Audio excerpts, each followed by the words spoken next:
नमस्ते दोस्तों, आप सभी का एक बार फिर से स्वागत है सेल्फ हेल्प बुक्स चैनल पर। और आज की इस वीडियो में हम बात करने वाले हैं दोस्तों international best seller book atomic habits के बारे में, जिसे लिखा है दोस्तों habit formation expert James clear ने। दोस्तों इस बुक के अंदर ऑथर हमें बताते हैं कि कैसे सिंपल 4 स्टेप्स को फॉलो करके हम एक अच्छी हैबिट को डेवलप कर सकते हैं और किसी बुरी हैबिट को छोड़ सकते हैं। तो दोस्तों अगर आप भी किसी बुरी हैबिट को छोड़ना चाहते हैं और कोई अच्छी हैबिट अपनी लाइफ के अंदर एडॉप्ट करना चाहते हैं तो ये वीडियो समरी आपके लिए है दोस्तों। तो चलिए दोस्तों बात करते हैं इस बुक के इंट्रोडक्शन के बारे में। एटॉमिक हैबिट्स वर्ड 2 शब्दों से मिलकर के बना है, एटॉमिक प्लस हैबिट, जिसमें एटॉमिक का अर्थ है किसी भी चीज़ या फिर वस्तु की वह छोटी से छोटी इकाई जिसे और अधिक तोड़ा नहीं जा सकता, और हैबिट्स हमारा वो रूटीन होता है जो जाने अनजाने में हम हर दिन फॉलो करते हैं। किसी विशेष सिचुएशन में हैबिट अपने आप होने वाली प्रतिक्रिया है। ह्यूमन बिहेवियर लगातार बदलता रहता है हर सिचुएशन में, हर पल में, लेकिन ये बुक आपको उस मानवीय व्यवहार के मूल सिद्धांत के बारे में बताती है जो कभी नहीं बदलते। ये ऐसे सिद्धांत हैं जिस पर आप वर्षों तक चल सकते हैं और अपना बिजनेस, फैमिली और एक बेहतरीन लाइफ का निर्माण कर सकते हैं। बेहतरीन आदतें बनाने का कोई एक रास्ता नहीं है, लेकिन ये बुक आपको उन सिंपल स्टेप्स के बारे में बताएगी जिससे ऑथर ने खुद अपनी लाइफ में अप्लाई किया है और रिमार्केबल रिजल्ट अचीव किए हैं।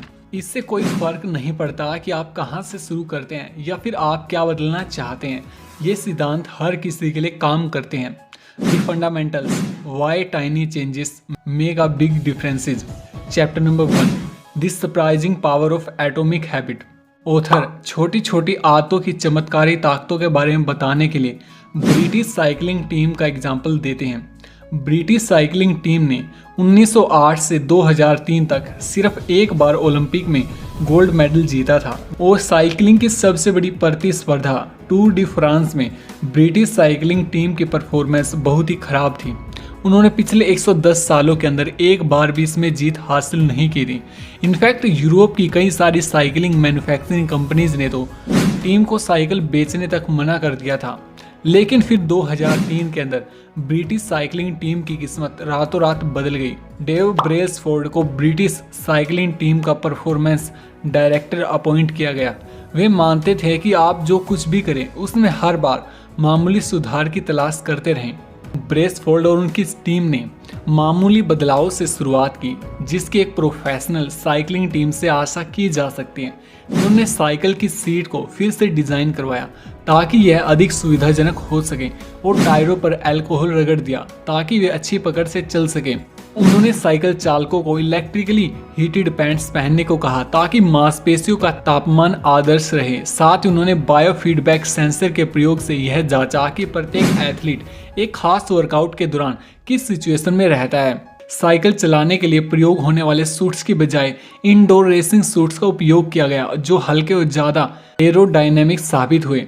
लेकिन वो इतने पर ही नहीं रुके। ब्रेसफोर्ड और उनकी टीम ने अनदेखे जाने वाले क्षेत्रों में भी 1% सुधार का प्रयास जारी रखा। उन्होंने कई तरह के मसाज लोशन का उपयोग करके देखा कि कौन सा खिलाड़ियों की मसल्स को तेजी से ठीक करता है। उन्होंने साइकिल चालकों को हाथ धोने का सबसे बढ़िया तरीका बताया जिससे वो ठंड की चपेट में आने से बच सके। उन्होंने ये भी बताया कि हर साइकिल खिलाड़ी को रात में सोने के लिए किस तरह का तकिया और गद्दा लेना चाहिए, और इसके साथ ही उन्होंने टीम का ट्रैक भी अंदर से सफेद रंग से पेंट करा दिया ताकि धूल के मामूली कण भी आसानी से देखे जा सके जो पहले नजर नहीं आते थे। इस तरह के सैकड़ों अन्य छोटे छोटे सुधार किए गए और रिजल्ट इतनी तेजी से आए कि कोई कल्पना भी नहीं कर सकता था। ब्रेसफोर्ड के परफॉर्मेंस डायरेक्टर बनने के महज 5 साल के अंदर ही ब्रिटिश साइकिलिंग टीम का 2008 के बीजिंग ओलंपिक में दबदबा रहा, जिसमें उसने सड़क और ट्रैक साइकिलिंग स्पर्धा में 60% गोल्ड मेडल जीते, और 4 साल बाद लंदन ओलंपिक में ब्रिटिश खिलाड़ियों ने 9 ओलंपिक रिकॉर्ड और 7 वर्ल्ड रिकॉर्ड बनाए। इसके साथ ही ब्रिटेन के साइकिलिंग टीम ने 10 वर्ष की अवधि में 178 विश्व चैंपियनशिप और 66 ओलंपिक और पैरा ओलंपिक गोल्ड मेडल जीते। इसे साइकिलिंग के इतिहास का सबसे सफल दौर माना जाने लगा। लेकिन बड़ा सवाल यहाँ पर ये उठता है कि कैसे ऐसे छोटे छोटे बदलावों की वजह से सामान्य एथलीट्स की टीम वर्ल्ड चैंपियन बन करके खड़ी हो गई। ऑथर जेम्स क्लियर कहते हैं कि अक्सर हम छोटे छोटे सुधारों को कम समझते हैं। हम यही मानते हैं कि बड़ी सफलता में ज़्यादा प्रयास जरूरी होता है और इसीलिए हम अपने आप पर इतना दबाव डालते हैं ताकि किसी तरह से कुछ ऐसा बदलाव हो सके जिससे हर कोई इसके बारे में बात कर सके। इन सब के बीच 1% सुधार यानी कि 1% बेटर होना कोई मायने नहीं रखता। कभी कभी तो इस पर कोई ध्यान भी नहीं दिया जाता, लेकिन यह लंबे समय के लिए बहुत ही मीनिंगफुल हो सकता है। छोटे सुधार लंबे समय में असाधारण अंतर दिखा सकते हैं। चलिए इसे ग्राफ की हेल्प से समझते हैं। यदि आप हर दिन 1% भी पहले से बेहतर होते हैं तो पूरे वर्ष के अंदर आप लगभग 37 गुना बेहतर हो जाएंगे। और इसके अपोजिट अगर आप एक वर्ष तक हर दिन 1% बदतर होते जाते हैं तो आप शून्य के करीब हो जाएंगे। भले ही छोटी सी जीत से शुरुआत हो या फिर छोटी हार से, या इकट्ठा हो करके कई गुना हो जाती हैं। छोटी छोटी आदतें हमेशा कंपाउंड इंटरेस्ट की तरह होती हैं। जिस प्रकार से कंपाउंडिंग की पावर से पैसा कई गुना हो जाता है, उसी प्रकार से आपकी आदतों का प्रभाव बार बार करने पर बढ़ जाता है। भले ही वो किसी दिन मामूली बदलाव के रूप में दिखती हो, लेकिन कई महीनों और वर्षों के बाद इनका प्रभाव जबरदस्त हो सकता है। जब आप 2 या 4 या 5 साल के बाद पीछे की ओर देखते हैं तो आपको स्पष्ट दिखाई देता है कि अच्छी हैबिट्स के क्या मूल्य हैं और बुरी आदतों के लिए क्या कीमत चुकानी होती है। सक्सेस वास्तव में कैसी होती है? हम में से अधिकतर लोग सोचते हैं कि सक्सेस सीधी रेखा के समान होती है और रातों रात मिलती है, लेकिन रियलिटी में हमारे एफर्ट के रिजल्ट हमें अक्सर देरी से ही देखने को मिलते हैं। ऑथर कहते हैं कि लोग अपनी लाइफ में छोटे छोटे बदलाव करते तो हैं, लेकिन जब उन्हें कोई ठोस नतीजे नहीं मिलते तो वे जल्दी से रोकने का फैसला करते हैं। यहाँ पर लोग निराश हो जाते हैं और डिप्रेस महसूस करते हैं, लेकिन हमारे द्वारा किया गया काम कभी भी व्यर्थ नहीं जाता, बल्कि इकट्ठा होता रहता है और लंबे समय के बाद हमें हमारे कार्यों का रिजल्ट साफ दिखाई देता है। जिस प्रकार से बांस पहले 5 वर्षों में बढ़ा हुआ दिखाई नहीं देता, क्योंकि वह जमीन के अंदर अपनी जड़ों को मजबूत करता रहता है और अगले 6 हफ्ते में वो 90 फुट तक बढ़ जाता है। ठीक उसी प्रकार से जब तक हम एक अहम सीमा को पार नहीं कर लेते, तब तक हमें हमारी आदतों के रिजल्ट भी नहीं दिखाई देते। लेकिन समय के साथ साथ हमारी छोटी छोटी आदतें बड़ा रिजल्ट देती हैं, इसलिए हमें पेशेंस के साथ काम करना चाहिए। अक्सर रातों रात सफलता मिलने में सालों लग जाते हैं। लक्ष्यों को भूल करके व्यवस्था पर ध्यान दें। नॉर्मली लोग सोचते हैं कि हम अपनी लाइफ में जो भी पाना चाहते हैं उससे पाने का सबसे अच्छा तरीका है कि हमें स्पष्ट और कार्रवाई योग्य लक्ष्य यानी कि हमारे गोल्स डिसाइड करने चाहिए। लेकिन ऑथर हमें कहते हैं कि हमें एक बार अपने गोल्स को डिसाइड करने के बाद उन्हें भूल जाना चाहिए और उन गोल्स को अचीव करने वाली प्रोसेस पर ध्यान देना चाहिए। इसके लिए ऑथर हमें गोल्स यानी कि लक्ष्य और व्यवस्था यानी कि प्रोसेस के बीच के डिफरेंस को समझने के लिए कहते हैं। ऑथर कहते हैं कि लक्ष्य हमेशा वे परिणाम होते हैं जिन्हें हम और आप प्राप्त करना चाहते हैं, और व्यवस्थाएं वे प्रोसेस होती हैं जो हमें उन परिणामों की ओर ले जाती हैं। एग्जाम्पल के लिए, यदि आप एक कोच हैं तो आपका लक्ष्य केवल चैंपियनशिप जीतने का होता है, और व्यवस्था वह तरीका है जिसके तहत खिलाड़ियों का चयन किया जाता है, अपने सहायक कोचों को तैयार किया जाता है और अभ्यास किया जाता है। हर दिन कुछ बेहतर होना ही वास्तव में जीत का सही तरीका माना जाता है। यदि आप बेहतर परिणाम चाहते हैं तो लक्ष्यों को तय करके भूल जाइए और व्यवस्था पर ध्यान दीजिए। इसका मतलब ये बिल्कुल भी नहीं है कि लक्ष्य यानी कि गोल्स बेकार की चीज़ है। लक्ष्य हमें डायरेक्शन देते हैं कि किस दिशा में हमें जाना है, लेकिन व्यवस्था प्रगति करने के लिए सबसे उपयुक्त मानी जाती है। जीतने वाले और हारने वालों के लक्ष्य हमेशा समान होते हैं, लेकिन जो चीज़ उन दोनों में डिफरेंस पैदा करती है वो है उन लक्ष्यों को प्राप्त करने के लिए उनके द्वारा चुनी गई व्यवस्थाएं। टूर डी फ्रांस को जीतने के लक्ष्य ने ब्रिटिश साइकिलिंग टीम को शिखर तक नहीं पहुंचाया था। वे तो हर साल कंपटीशन जीतना चाहते थे, ठीक वैसे ही जैसे अन्य प्रोफेशनल टीम चाहती थी। यह लक्ष्य तो हमेशा ही रहा था, लेकिन अलग परिणाम तब आया जब उन्होंने लगातार छोटे छोटे सुधारों की व्यवस्था को लागू किया। लक्ष्य निर्धारित करने का मकसद किसी स्पर्धा को जीतना होता है, परंतु व्यवस्था या फिर प्रणाली बनाने का मकसद खेल को खेलते रहना होता है। वास्तविक लंबी सोच लक्ष्य विहीन सोच होती है। यह केवल एक लक्ष्य हासिल करने मात्र तक सीमित नहीं होती, बल्कि यह लगातार सुधार पर फोकस करती है जो आपकी सक्सेस को निर्धारित करता है। छोटी छोटी आदतों की व्यवस्था। यदि आपको अपनी आदतों को बदलने में परेशानी होती है तो समस्या आप में नहीं है, समस्या आपकी प्रणाली में है। बुरी आदतें खुद को बार बार दोहराती हैं, इसलिए नहीं कि आप उन्हें बदलना नहीं चाहते, बल्कि इसीलिए क्योंकि आपकी बदलने की प्रणाली गलत है। किसी एक लक्ष्य की बजाय पूरी प्रणाली या फिर व्यवस्था पर ध्यान फोकस कराना ही इस बुक का मेन उद्देश्य है। Chapter 2, how your habits shape your identity and vice versa. आदतों को बदलना दो कारणों से चुनौती भरा हो सकता है। पहला, हम गलत चीज़ बदलने की कोशिश करते हैं, और दूसरा, हम गलत तरह से अपनी आदत को बदलने की कोशिश करते हैं। बिहेवियर में बदलाव की 3 परतें होती हैं। पहली परत, आपके परिणामों में बदलाव। इसका संबंध आपके परिणामों को बदलने से होता है, जैसे वजन घटाना, बुक पढ़ना या फिर किसी कंपटीशन को जीतना। दूसरी परत, प्रक्रिया में बदलाव। इस लेवल पर आपका संबंध अपनी आदतों और उनकी प्रणालियों को बदलने से होता है। जिम में एक नए रूटीन बनाना, अपनी डेस्क को साफ रखना ताकि बेहतर काम कर सकें, मेडिटेशन की प्रोसेस को विकसित करना, एक्सेट्रा। जो ज़्यादातर आदतें आप बनाते हैं वे इसी लेवल से जुड़ी होती हैं। तीसरी और सबसे गहरी परत होती है आपकी पहचान में बदलाव। इस लेवल पर आप अपनी धारणाएं बदलते हैं। दुनिया के बारे में आपकी क्या राय है, खुद के बारे में आपकी इमेज, खुद को और दूसरों को देखने का तरीका इसी लेवल से रिलेटेड होता है। रिजल्ट ओरिएंटेड हैबिट्स में फोकस इस बात पर होता है कि आप क्या कमाना चाहते हैं, या जबकि आइडेंटिटी ओरिएंटेड हैबिट्स में फोकस इस बात पर होता है कि आप क्या बनना चाहते हैं।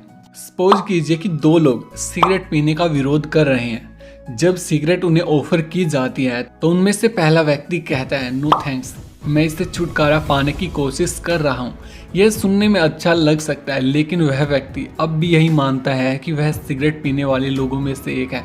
वहीं जब दूसरे व्यक्ति को सिगरेट पीने के लिए ऑफर की जाती है तो वो बोलता है, नो थैंक्स, मैं सिगरेट नहीं पीता। बहुत ही मामूली सा अंतर है, लेकिन यह कहना कि मैं सिगरेट नहीं पीता उस व्यक्ति की पहचान यानी कि आइडेंटिटी में बदलाव की ओर संकेत दे रहा है। सिगरेट पीना उसकी पिछली लाइफ का हिस्सा था और अब वह नहीं पीता, इसीलिए उस व्यक्ति की पहचान सिगरेट पीने वाले व्यक्ति के रूप में नहीं की जा सकती।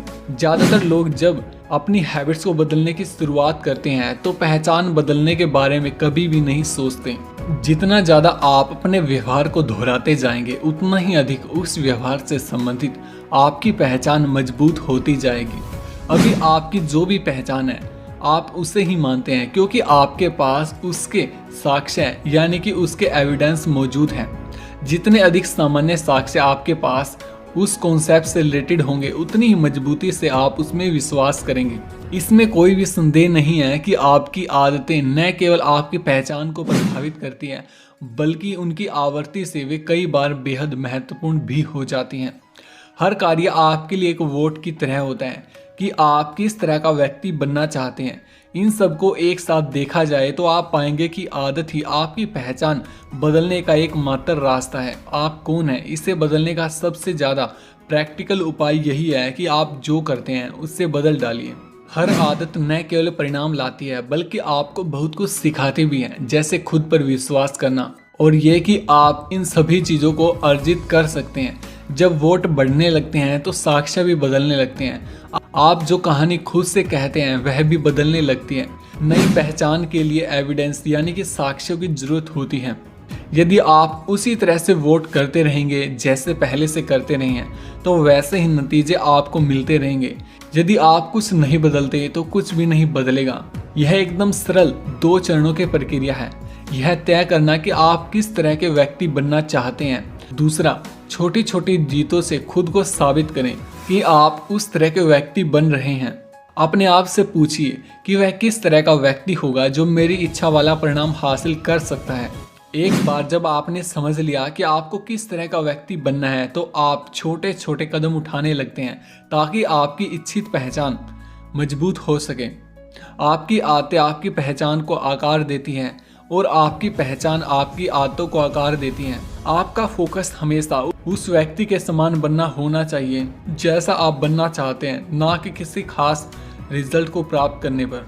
आदतों की अहमियत का वास्तविक कारण यह है कि आदतें इसलिए मायने नहीं रखती कि वे आपको बेहतर परिणाम दे सकती हैं, बल्कि वो इसलिए मायने रखती है क्योंकि वे खुद के बारे में आपकी मान्यताओं, आपके एजम्पशंस को बदल सकती हैं। Chapter 3, how to build better habit in 4 simple step. Edward Thorndike नाम के एक साइकोलॉजिस्ट ने 1898 में एक एक्सपेरिमेंट किया, जिसके अंदर उन्होंने हैबिट बनने की प्रोसेस और हमारे व्यवहार को निर्देशित करने वाले नियमों के बारे में बताया। इसके लिए उन्होंने पजल बॉक्स नाम का एक उपकरण बनाया, जिसमें वो बिल्लियों के ऊपर एक्सपेरिमेंट करते थे। बॉक्स इस तरह से बनाया गया था कि बिल्ली आसानी से एक दरवाजे से निकल जाए। इसके लिए बिल्ली को बहुत ही मामूली सा एफर्ट करना था, जैसे कि एक लीवर को दबाना। उदाहरण के लिए बॉक्स में एक लीवर था, जिसे दबाने के बाद बॉक्स अपने आप खुल जाता था और एक बार दरवाजा खुल जाने पर बिल्ली आसानी से बाहर निकल करके खाने के बर्तन की ओर भाग सकती थी। कुछ ही मिनटों के प्रयास के बाद सभी बिल्लियां उस जादुई लीवर को दबाने में कामयाब रहती हैं और दरवाजा खोल करके बाहर निकल जाती हैं।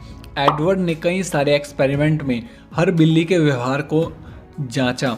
शुरुआत में सभी बिल्लियां यहाँ वहाँ घूमती रही, लेकिन जैसे ही लीवर दबा और दरवाज़ा खुला, वैसे ही सीखने की प्रोसेस शुरू हो गई।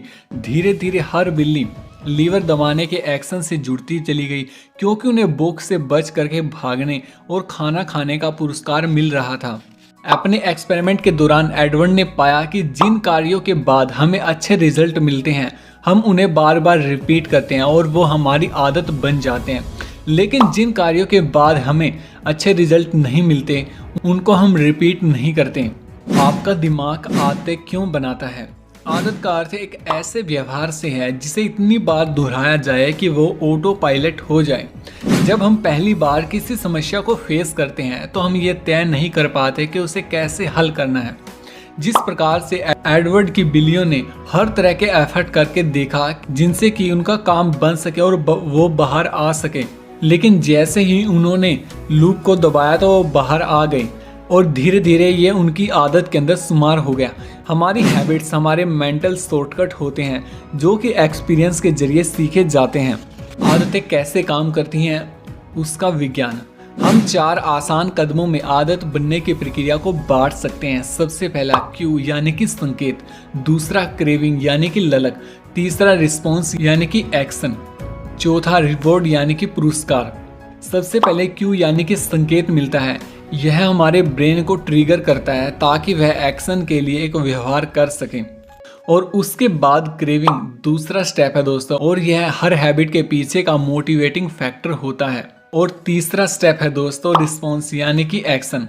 रिस्पॉन्स ही वो वास्तविक आदत होती है जो हम और आप करते हैं। रिस्पॉन्स आपको रिवॉर्ड देता है। हर आदत का अंतिम लक्ष्य रिवॉर्ड प्राप्त करना होता है दोस्तों। हम रिवॉर्ड्स का पीछा इसलिए करते हैं क्योंकि इससे 2 बातें होती हैं। पहले वो हमें सेटिस्फाइड करती हैं और दूसरा वो हमें एजुकेट करती हैं। रिवॉर्ड का पहला उद्देश्य हमारी ललक यानी कि क्रेविंग को संतुष्ट करना होता है। जैसे खाना और पानी हमें ऊर्जा देता है और जीवित रहने के लिए जरूरी होता है। और रिवॉर्ड्स हमें एजुकेट भी करते हैं कि कौन सा काम भविष्य में भी याद रखा जाना चाहिए। चलिए इसे एक एग्जाम्पल से समझते हैं। सबसे पहले क्यों, आपके फ़ोन पर कोई नया मैसेज आता है तो ये आपके ब्रेन को ट्रिगर करता है और उसके बाद आपके अंदर क्रेविंग यानी कि ललक पैदा होती है। आप उस मैसेज को जानने की इच्छा रखते हैं और उसके बाद आप रिस्पॉन्स करते हैं। आप फ़ोन उठा करके मैसेज को देखते हैं और उसके बाद आपको रिवॉर्ड मिलता है। संदेश पढ़ने की आपकी जो ललक होती है वो पूरी हो जाती है। अगर इन 4 स्टेप्स में से किसी भी स्टेप को हटा दिया जाए तो आदत नहीं बनेगी। अगर आप क्यू यानी कि संकेत को खत्म कर देते हैं तो आदत कभी भी शुरू नहीं हो सकेगी। और अगर आपने क्रेविंग यानी कि ललक को कम कर दिया तो काम करने के लिए आपको मोटिवेशन नहीं मिलेगा। और अगर आपने अपने एक्शंस को मुश्किल कर दिया तो आप इसे नहीं कर पाएंगे। और अगर आपका रिवॉर्ड आपकी इच्छा को संतुष्ट नहीं कर पाया तो आप इसे दोबारा भविष्य में ट्राई नहीं करेंगे। पहले 3 स्टेप्स के बिना कोई भी हैबिट पूरी नहीं होगी और सभी 4 स्टेप्स के पूरा न होने की वजह से कोई भी व्यवहार दोबारा नहीं दोहराया जाएगा। आदतों के इन 4 चरणों की सर्वश्रेष्ठ व्याख्या फीडबैक लूप के तौर पर की जा सकती है और ये अंतहीन चक्कर बनाते हैं जो आपके जीवन में हर पल चलता रहता है। व्यवहार बदलने के 4 नियम। अच्छी आदतें कैसे बनाएं? अच्छी आदतें बनाने के लिए आपको इन 4 नियमों को फॉलो करना होगा। पहला नियम यानी कि क्यों, इसे स्पष्ट और क्लियर बनाएं। दूसरा नियम यानी कि क्रेविंग, इसे आकर्षक बनाएं। तीसरा नियम यानी कि रिस्पॉन्स, इसे आसान बनाएं। चौथा नियम यानी कि रिवॉर्ड, इसे सेटिस्फाइंग बनाएं। अगर आप किसी भी हैबिट को छोड़ना चाहते हैं तो आपको इन नियमों को उलटना होगा। जैसे पहला नियम क्यों, इसे अस्पष्ट बनाएं। दूसरा नियम क्रेविंग, इसे अनअट्रैक्टिव बनाएं। तीसरा नियम रिस्पॉन्स, इसे हार्ड यानी कि कठिन बनाएं। चौथा नियम रिवॉर्ड यानी कि इसे अनसेटिस्फाइंग बनाएं। इन स्टेप्स को फॉलो करके आप किसी भी हैबिट को छोड़ सकते हैं। पहला नियम, इसे स्पष्ट बनाएं। Chapter number 4, the man who don't look right. मनोवैज्ञानिक गैरी क्लेन ने एक बार ऑथर जेम्स क्लियर को एक कहानी बताई। यह कहानी एक महिला की थी जो कि एक फैमिली फंक्शन अटेंड कर रही थी। उसने कई वर्षों तक पैरामेडिकल स्टाफ में काम किया था और उस फंक्शन में उसने अपने ससुर को देखा और बेहद चिंतित हो गई। और उस महिला ने अपने ससुर से कहा कि आप मुझे ठीक नहीं दिखाई दे रहे। उसके ससुर पूरी तरह से एकदम अच्छा महसूस कर रहे थे। उन्होंने इसे मजाक में लिया और रिप्लाई किया कि मुझे भी आप ठीक नहीं लग रही। लेकिन महिला ने जोर दे करके कहा, नहीं, आपको अभी हॉस्पिटल जाने की जरूरत है। और कुछ ही घंटों बाद उस व्यक्ति की लाइफ बचाने के लिए सर्जरी हो रही थी। जांच में पता चला कि उस व्यक्ति के एक बड़ी धमनी में ब्लॉकेज था और उसको दिल का दौरा पड़ने का खतरा था। अपनी पुत्र वधू की सहज ज्ञान के बिना उसकी मृत्यु भी हो सकती थी। पैरामेडिकल स्टाफ में रही उस महिला ने क्या देखा, कैसे उसे समझ में आया कि उनके ससुर का स्वास्थ्य गड़बड़ में और उसे दिल का दौरा पड़ने वाला है। कई वर्षों तक हार्ट के मरीजों के साथ काम करते हुए उस महिला ने जाने अनजाने में ही यह क्षमता विकसित कर ली थी कि वह देखते ही किसी मरीज को बता सकती थी कि वो बीमार हैं या फिर नहीं। इस तरह की कहानियां अन्य क्षेत्रों में भी देखने को मिलती हैं।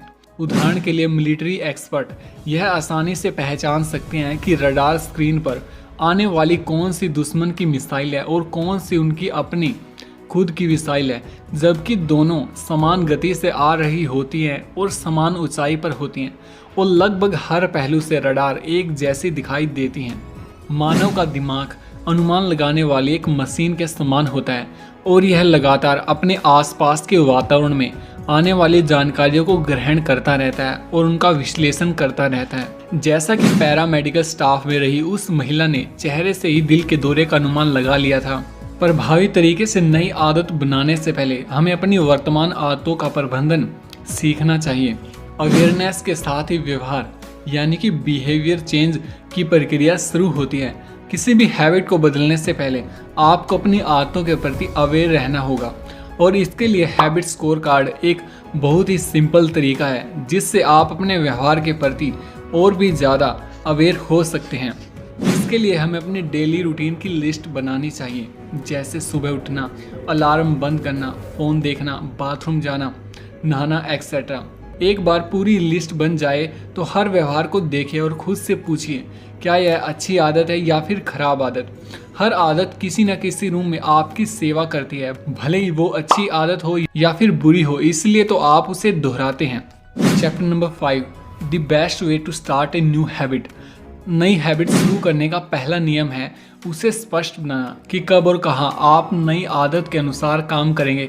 उदाहरण के लिए यह बोलने की बजाय कि मैं कल मेडिटेशन करूँगा, आप बोल सकते हैं कि कल मैं सुबह 7 बजे नाश्ता करने से पहले 2 मिनट तक मेडिटेशन करूँगा।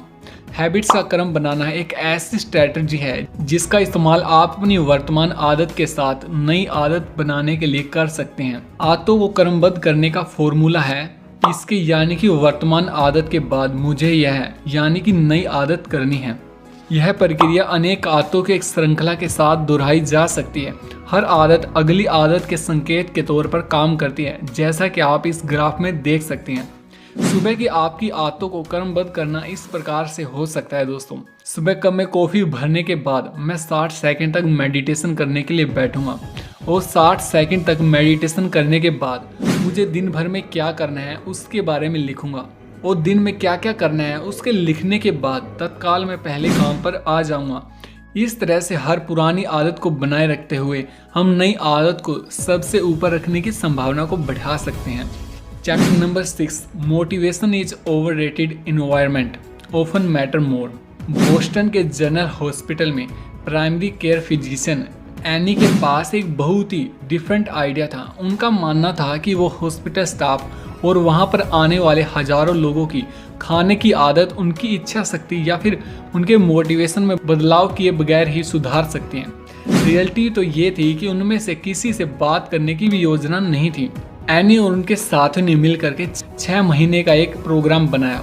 इसके तहत हॉस्पिटल के कैफेटेरिया में रखी जाने वाली खाने पीने की वस्तुओं का स्थान बदला जाना था। उस कमरे में कोल्ड ड्रिंक कैसे रखे हैं, इससे उन्होंने इसकी शुरुआत की। शुरू से ही रेफ्रिजरेटर को कैश रजिस्टरों के पास रखा गया, जिनमें केवल पहले कोल्ड ड्रिंक भरा रहता था। रिसर्च करने वालों ने इसमें पानी को शामिल कर दिया। साथ ही उन्होंने पूरे कमरे में खाने की चीज़ों के साथ बोतलबंद पानी की अनेक बास्केट रख दी और पुराने रेफ्रिजरेटरों में हालांकि अभी भी कोल्ड ड्रिंक रखी थी, लेकिन अब हर जगह पर पानी उपलब्ध था।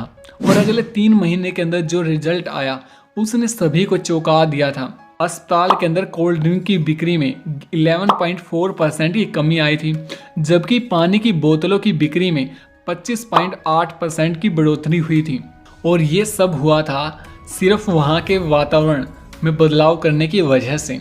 लोग स्वयं क्या है, केवल इस लिहाज से लोग चीज़ों का चयन नहीं करते, बल्कि वो ये भी देखते हैं कि वो किस स्थान पर हैं, उसका भी चयन पर असर पड़ता है। मानव का व्यवहार तैयार करने में माहौल की एक बहुत इंपॉर्टेंट भूमिका रहती है। कंक्लूजन ये है दोस्तों कि हर हैबिट एक संकेत से शुरू होती है और हम उन संकेतों पर अधिक ध्यान दे पाते हैं जो हमारे सामने होता है। यहाँ पर कुछ उपाय हैं जिनसे आप अपने वातावरण को सुधार करके किसी भी नई हैबिट को अपना सकते हैं। जैसे यदि आप हर रोज 10 पेज पढ़ने की आदत को डेवलप करना चाहते हैं तो आपको बुक को अपने आसपास रखना पड़ेगा। और यदि आप अधिक पानी पीना चाहते हैं तो आपको पानी की कुछ बोतल्स वहाँ पर रखनी चाहिए जहाँ पर आप अधिक जाते हैं। हमारे आसपास के वातावरण में बहुत ज़्यादा पावर होती है और हम उसे डिजाइन करके अपनी लाइफ का कंट्रोल अपने हाथों में ले सकते हैं और किसी भी नई हैबिट को अपना सकते हैं। Chapter number 7, the secret of self control. Author कहते हैं कि किसी भी खराब आदत को समाप्त करने का सबसे प्रैक्टिकल तरीका है उन संकेतों यानी कि क्लू के सामने जाना बंद कर देना जो उस आदत के कारण है। यह बिहेवियर में बदलाव के पहले नियम के बिल्कुल अपोजिट है। इसे अदृश्य बनाएं। जिन लोगों का खुद के ऊपर अपना कंट्रोल होता है वो कहते हैं कि किसी भी बैड हैबिट को छोड़ने का सबसे सरल उपाय है उन क्लूज यानी कि संकेतों से दूर हो जाना जो आपको किसी बुरी आदत को करने के लिए ट्रिगर करते हैं। एग्जाम्पल के लिए, यदि आप स्मोकिंग की बैड हैबिट को दूर करना चाहते हैं तो आपको उन लोगों के पास जाना बंद कर देना चाहिए जिनके साथ आप स्मोकिंग करते हैं, या फिर आप उन जगहों पर जाना बंद कर दें जहां पर जा करके अक्सर आप स्मोकिंग करते हैं। इन शॉर्ट हम कह सकते हैं कि अपने इन्वायरमेंट से बैड हैबिट्स के क्लूज को हटा करके हम कोई भी बैड हैबिट को बदल सकते हैं। दूसरा नियम, make it attractive. How to make a habit compulsory. अगर आप किसी भी हैबिट को अपनाना चाहते हैं तो आपको उसे अट्रैक्टिव बनाना होगा। जैसे सोशल मीडिया पर लाइक और प्रशंसा यानी कि प्रेज हमें कुछ ही सेकंड्स के अंदर मिल जाती है, इसीलिए हमें उसकी आदत आसानी से हो जाती है और हम घंटों तक सोशल मीडिया स्क्रॉल करते रहते हैं, जिसके कारण हमारी बॉडी के अंदर डोपामिन रिलीज होता है जो हमें किसी भी काम को करने के लिए मोटिवेट करता है।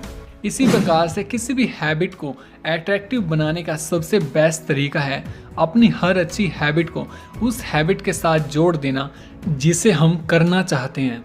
इसे टेम्पटेशन बंडलिंग कहते हैं।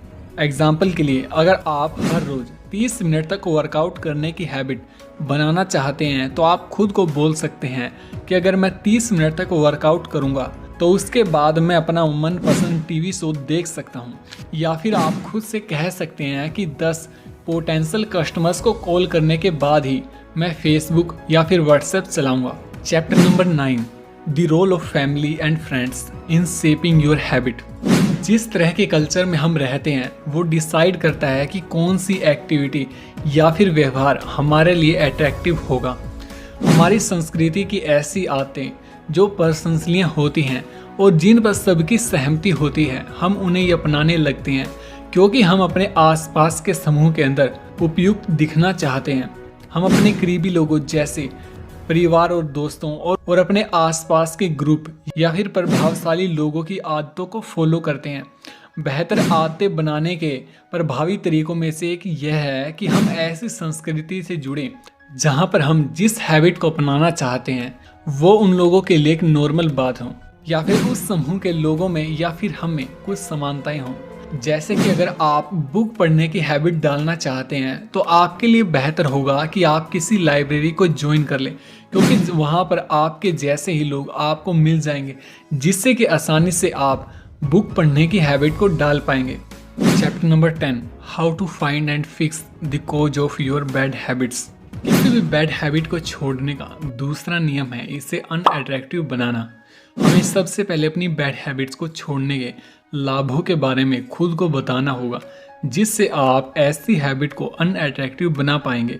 जब हम पॉजिटिव इमोशंस के साथ किसी हैबिट से जुड़ते हैं तो आदतें आपको अट्रैक्टिव लगती हैं, और जब हम नेगेटिव इमोशन के साथ किसी हैबिट से जुड़ते हैं तो वह हमें अट्रैक्टिव नहीं लगती।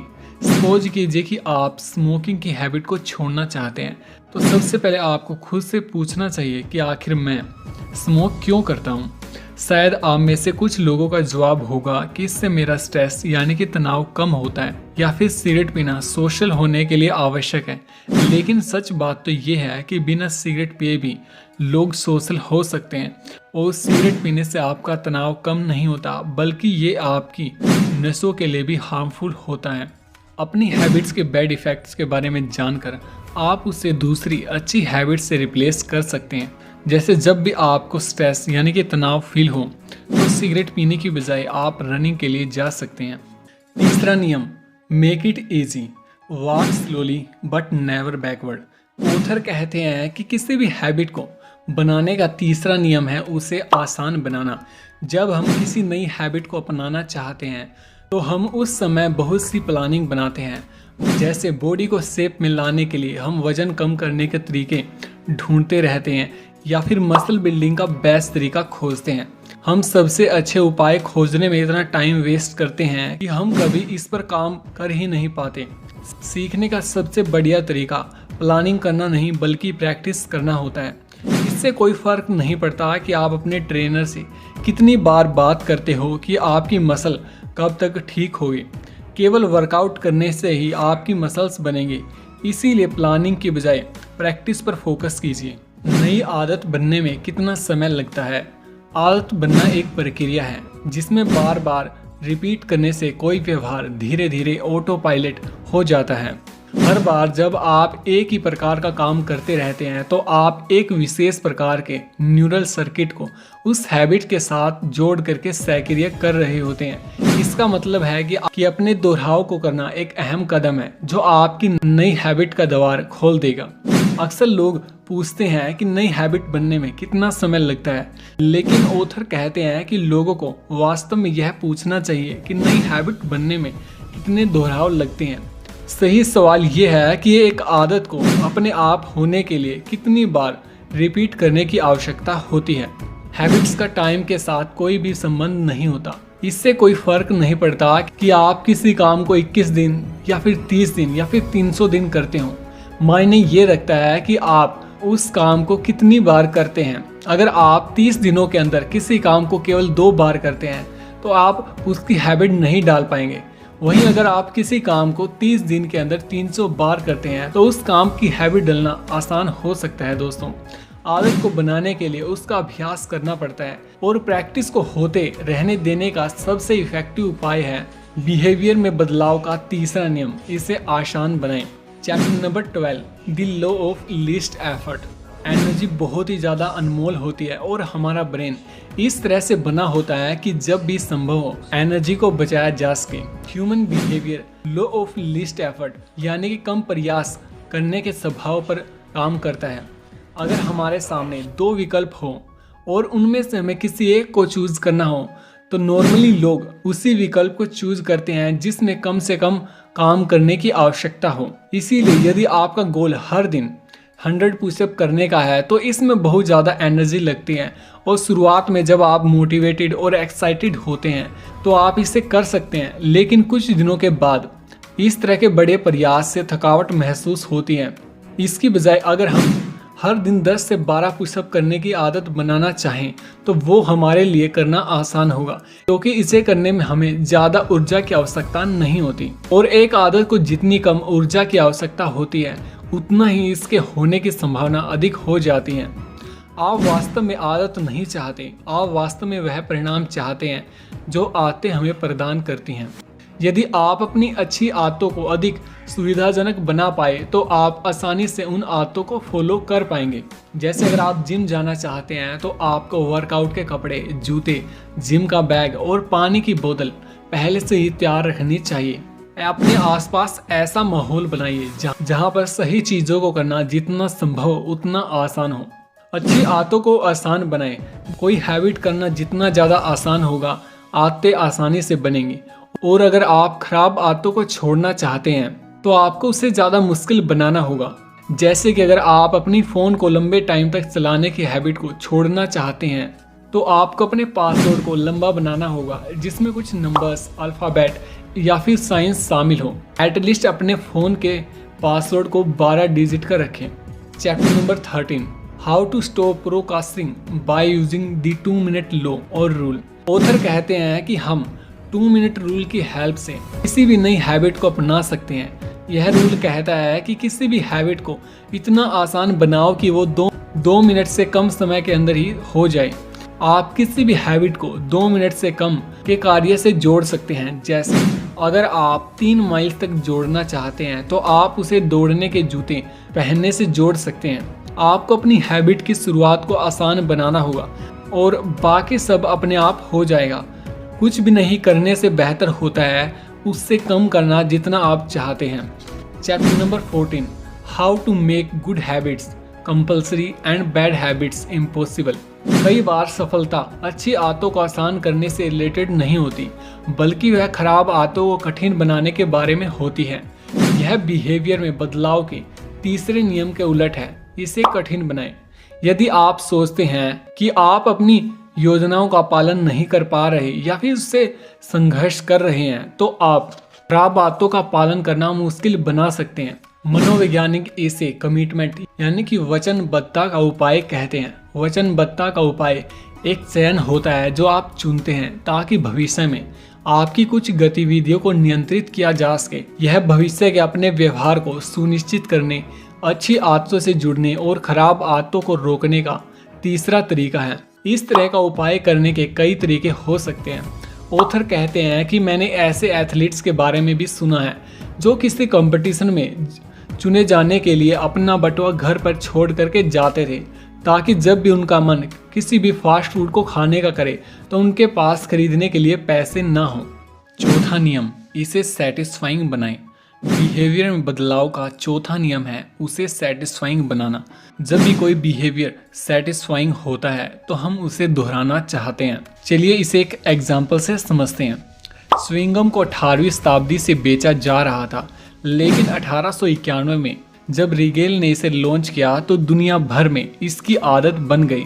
पुरानी च्युइंगम ब्लेंड रेसिन बेस्वाद पदार्थ से बनती थी जिसे चबाया जा सकता था, लेकिन उसमें कोई भी टेस्ट नहीं था।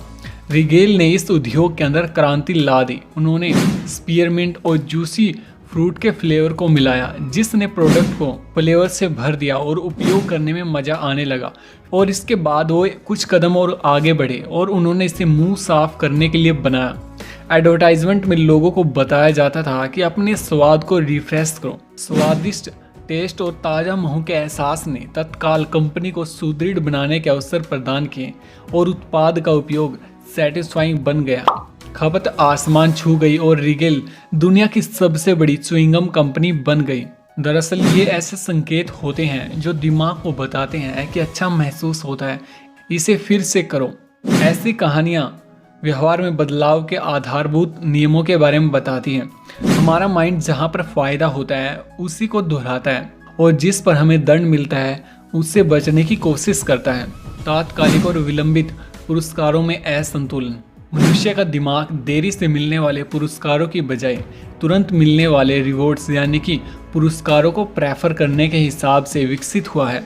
इसीलिए लोग धूम्रपान यानी कि स्मोकिंग करते हैं, क्योंकि उससे उन्हें इंस्टेंट रिलीफ मिलता है, जबकि हर कोई जानता है कि इससे फेफड़ों का कैंसर होता है। लेकिन क्योंकि बुरी आदतों के परिणाम अक्सर बाद में दिखाई देते हैं और उनका रिवॉर्ड यानी कि पुरस्कार तुरंत मिल जाता है, इसीलिए लोग बैड हैबिट्स को छोड़ नहीं पाते। इसके अपोजिट अच्छी आदतों के रिजल्ट तुरंत नहीं मिलते, बल्कि लंबे समय के बाद दिखाई देते हैं। इसीलिए अच्छी आदतों को अपनाना मुश्किल होता है। ऑथर कहते हैं कि अच्छी आदतों की कीमत वर्तमान में शामिल होती है और बुरी आदतों की कीमत भविष्य में। यदि आप किसी भी हैबिट को बनाए रखना चाहते हैं तो आपको तुरंत यानी कि इंस्टेंट कुछ सफलता चाहिए, भले ही वो सफलता मामूली ही क्यों ना हो। बिहेवियर में बदलाव के पहले 3 नियम, इसे स्पष्ट बनाएं, इसे आकर्षक बनाएं और इसे आसान बनाएं। इनसे इस बात की संभावना बढ़ जाती है कि कोई व्यवहार इस बार अपनाया ही जाएगा। और बिहेवियर में बदलाव का चौथा नियम, इसे अट्रैक्टिव बनाएं, इस बात की संभावना को बढ़ाता है कि यह बिहेवियर अगली बार भी दोहराया जाएगा। Chapter number 16, how to stick with good habits every day. किसी व्यक्ति को सबसे ज़्यादा सेटिस्फैक्शन तब होता है जब वो अपनी सक्सेस को महसूस करता है, और अपनी सक्सेस को महसूस करने का सबसे बेस्ट तरीका है उसको मापना। 1993 के अंदर कनाडा में एक 23 साल के लड़के को स्टॉक ब्रोकर के काम के लिए रखा गया। वह लड़का नौसिखिया था, कोई भी उससे कोई ज़्यादा उम्मीद नहीं करता था, लेकिन उसने एक असाधारण सी हैबिट बनाई जिसकी बदौलत उसने बहुत ही जल्दी से तरक्की हासिल की। वह लड़का हर सुबह की शुरुआत डेस्क पर 2 जार रख करके करता था। एक में 120 पेपर क्लिप्स रहते थे जबकि दूसरा खाली रहता था। जैसे ही वो अपने दिन का काम शुरू करने के लिए तैयार हो जाता तो वो सेल्स कॉल करता था और इसके बाद वो एक पेपर क्लिप खाली जार में डालता था और उसके बाद यह प्रक्रिया लगातार करता रहता था। वह हर सुबह 120 पेपर क्लिप से आरंभ करता था और तब तक फ़ोन करता रहता था जब तक कि वो इसे उन खाली जार के अंदर न डाल दे। और केवल 18 महीनों के अंदर ही उस लड़के ने $50 लाख फर्म को कमा करके दिए और मात्र 24 साल की उम्र के अंदर वो $75,000 ईयरली कमाने लगा और बहुत ही जल्द उसे किसी दूसरी कंपनी के अंदर 6 डिजिट वाली सैलरी वाली जॉब मिल गई। ऑथर इस टेक्निक को पेपर क्लिप टेक्निक कहते हैं। सक्सेस अचीव करना आपको सेटिस्फैक्शन देता है और इसे देखने के माप जैसे कि पेपर क्लिप्स या फिर बॉल पेन या फिर कंचे आपके विकास के साक्ष्य होते हैं जो आपकी हैबिट को सेटिस्फाइंग बनाते हैं। यदि आप किसी दिन अपने व्यवहार को करना भूल जाएं या फिर न कर पाए तो निराश होने की बजाय जल्दी से जितना संभव हो उसे दोबारा शुरू करें। अपनी हैबिट को ट्रैक करने का एक सरल सा तरीका है कि आप एक कैलेंडर के ऊपर क्रॉस का निशान बना दें। जैसे जैसे आप प्रगति करेंगे वैसे वैसे आप कैलेंडर पर क्रॉस का निशान बनाते जाएंगे, जिससे आप अपनी सक्सेस को एंजॉय कर पाएंगे। Chapter number 17, how an accountability partner change everything. Behaviour में बदलाव के चौथे नियम में अच्छी हैबिट्स को सेटिस्फाइंग बनाने के लिए कहा गया है, लेकिन अगर आप बुरी आदतों को छोड़ना चाहते हैं तो आपको उन्हें अनसेटिस्फाइंग यानी कि असंतोषजनक बनाना होगा। जब हमें किसी व्यवहार से वो रिजल्ट नहीं मिलता जो हम चाहते हैं तब हम उसे दोबारा रिपीट नहीं करते। आदतों का अनुबंध। ड्राइविंग के समय सीट बेल्ट लगाने का कानून 1 दिसंबर 1984 में न्यूयॉर्क में लागू किया गया था। उस समय केवल 14% लोग ही अमेरिका में सीट बेल्ट का यूज किया करते थे, लेकिन जब सरकार ने सीट बेल्ट लगाना कंपलसरी किया और इसके लिए जुर्माने का प्रावधान किया तो धीरे धीरे सिचुएशन बदलने लगी और 2016 में लगभग अमेरिका के 88% लोग कार में बैठते ही सीट बेल्ट लगाने लगे। इस तरह से अगर आप किसी अच्छी हैबिट को अपने व्यवहार में शामिल करना चाहते हैं तो आप उस अच्छी हैबिट को न कर पाने पर खुद को पनिश कर सकते हैं, जिससे आपको उस हैबिट को अपने व्यवहार में शामिल करने में आसानी होगी। Advance tactics, how to go from being good to being truly great. Chapter number 18, the truth about talent, when genes matter and when they don't. Author कहते हैं कि लाइफ में सफल होने की कुंजी है सफलता के लिए सही फील्ड यानी कि सही क्षेत्र का चुनाव करना। अगर हम अपनी लाइफ के अंदर किसी ऐसी फील्ड को चूज करते हैं जिसमें हम नेचुरली थोड़े से टैलेंटेड होते हैं तो उस फील्ड के अंदर हमें सफल होने में आसानी होगी और उस फील्ड में हम अच्छे से महान बनने का सफ़र आसानी से तय कर सकते हैं। लेकिन इसके विपरीत अगर हम किसी ऐसी फील्ड के अंदर ट्राई करते हैं जिसमें हम अच्छे नहीं होते तो उस फील्ड के अंदर हमें सफलता प्राप्त करने के लिए काफ़ी मेहनत करनी होगी। सपोज कीजिए दोस्तों कि कोई बच्चा जो कि सिंगिंग के अंदर अच्छा है और वो सिंगिंग की बजाय डांसिंग के अंदर अपना करियर बनाना चाहता है तो उसे उस फील्ड के अंदर करियर बनाने के लिए काफ़ी ज़्यादा स्ट्रगल और मेहनत करनी पड़ेगी। इसके विपरीत अगर वो बच्चा सिंगिंग के अंदर ही अपना करियर बनाता तो उसे उस क्षेत्र के मुकाबले काफ़ी कम मेहनत करनी पड़ती। हमारे जीन्स कड़ी मेहनत की ज़रूरत को ख़त्म नहीं करते दोस्तों, बल्कि वो हमें ये बताते हैं कि हमें किस दिशा में और किस क्षेत्र के अंदर कड़ी मेहनत करनी चाहिए।